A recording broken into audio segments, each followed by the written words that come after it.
Nami Island, hands down, is one of the most beautiful places we've been to in South Korea. The half-moon-shaped island is named after General Nami.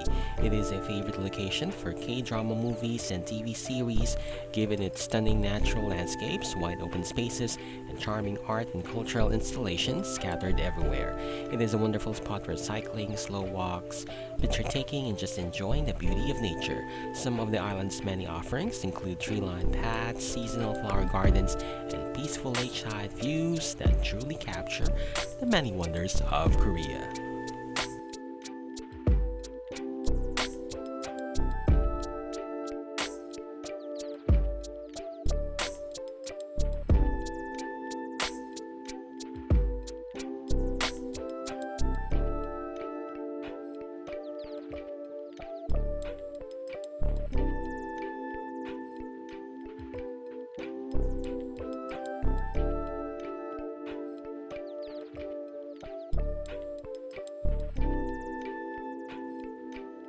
For reviews on places, events, food, and resto, like and share this video and hit subscribe.